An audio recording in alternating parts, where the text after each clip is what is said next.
Doctor Who is back and has a new assistant by the name of Martha Jones, played by Freema Agyeman. Hello, Freema. How are you doing? Hello, Simon. I'm very well, thank you. Well, it's fantastic to meet you. Watched episode 1 last night. Oh, it's this idea which I think actually Steve Hewlett, the guy from Carlton Television, who was always talking about event television, this sort of buzz phrase about TV programmes which go into people's diaries. So you think, right, I must be home by this time because I don't want to miss with it be. You know, football or a comedy. Yeah. And yeah. you're in the biggest one, aren't you? I'm in it. Someone said to me earlier on today, I feel like Saturday nights are back. And it's so amazing because I really love good telly, and I used to make appointments to view and, you know, literally write things in my diary that I wanted to watch. And I can't believe I'm actually in one of those sorts of programmes now. So, before we fill in the details about what you're doing, if we go back to the start of the return of Doctor Who with Christopher Eccleston turning up, just did the one series, of course. Do you remember watching that? I did watch that. What did you think? I thought it was brilliant. What were you doing then? That was in 2 years ago. I was a jobbing actor, and when I watched it growing up, I enjoyed it, you know, from an audience perspective. And when I watched it this time round, it was from an actor's sort of position, because I thought, I'm enjoying that, but it's because I know I want to be part of that. I would never have dreamt in this capacity, but I just thought I would love a little part in that. It was just everything I wanted. Yeah. It was slick. And of course you did get a little yeah. in that, didn't you? Just remind us what the little part was. The little part was in season 2, episode 12, a character called Adiola, and she became cyberised, and so died not once but twice. But I didn't care that she died. I was just glad that I was in it. So what did you have to do? I mean, in that process of being cyberised, what did Adiola do? She walked off through some sheets of plastic and came across a Cyberman, and we didn't actually see what they did, but we saw the results of what they did at the end when they pulled this big tube that went straight into her brain. Now, at that stage, did you know that Billie Piper was leaving? Not at all. Not at all. Nobody knew. I've seen Tracy Ann Oberman since at the launch, and she just grabbed me and went, "Did you know?" when we were doing that? And I said, and she is? She's Yvonne, that played Yvonne in that same episode. And so I was like, no, I had no idea. And in fact, when I was auditioning for that part, that was when apparently I was earmarked for, perhaps, you know, with the view to auditioning for Companion. Right, so you thought you were just going for Adiola. Yeah. Which you got, but the people there were actually, they knew that Billie Piper was going in, and they had a wider brief. Yeah, this is what I kind of gather. And so when I was there, you know, just filming, one of the executive producers, Julie Gardner, came down on set and introduced herself, and I'm just thinking that that's part and procedure, and didn't get it. And then, you know, as then I went on to audition for what I thought was Torchwood, that was further tests, if you like. But yeah, the whole time, it was always with the view to be the new companion, or to audition for the new companion. So at what stage did you realise that was being discussed? The day before the screen test, which was in February of last year, and I auditioned for the part of Adiola something like the October of the year before. And so they said, the only reason we've got to tell you now is because you need to go up to Cardiff tomorrow with the casting director to have a screen test with David Tennant in the producer's flat. So I guess, you know, if I'd have walked into a room and seen David Tennant, I might have put 2 and 2 together. You might have. So what did you have to do on that screen test? I think it was 2 scenes to prepare. They were scenes that were from season 2. So stuff that David Tennant had already done with Billie Piper. Yeah, exactly.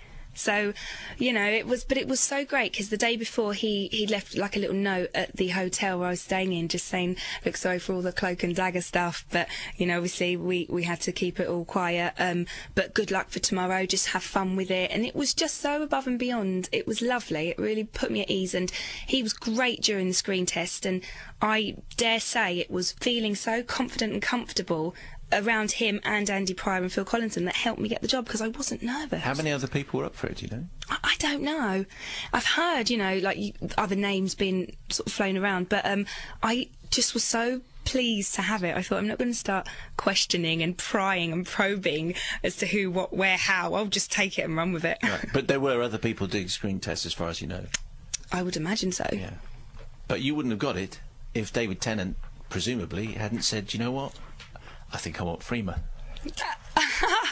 I don't know. Well, if he didn't rate you, it wasn't going to happen. I guess so. He's superb, and he's helped me out so much throughout the whole journey. So that's not too difficult for me to believe. But I don't know. You know, I believe there was a long line of people it went through. I mean, this is a huge jump. I mean, when the last time I interviewed David Tennant was when he was playing Casanova. Okay, yeah. And he was in Blackpool, so he had a profile.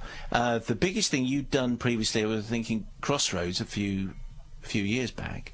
Yep. So, and now everyone is going to be talking about you. And when you kiss Doctor Who, or to be more precise, he sort of kisses you in episode 1. That's what they're going to be talking. They're going to be stopping you on the street, and it'll be different on Monday to the way it is now. Even though people will have seen you in the trail, your life's about to change. You know, it's strange because I know that, I hear that, and everyone's telling me that, but it feels so bizarre to imagine that that's actually going to happen, you know, within your own life.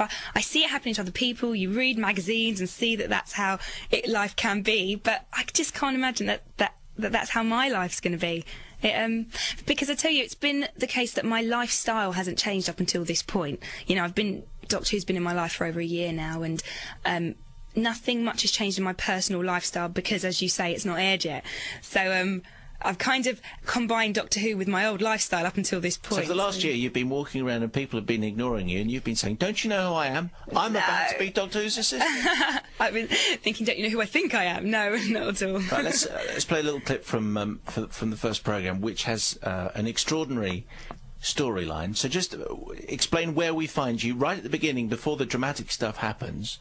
You're Martha. Yes. And you work in a hospital, yes? Yes, very nearly qualified as a doctor, in the throngs of a minor family drama, and she's just got her head down and getting on with her work, really. Right, and then what happens? And then the doctor comes along and it all changes.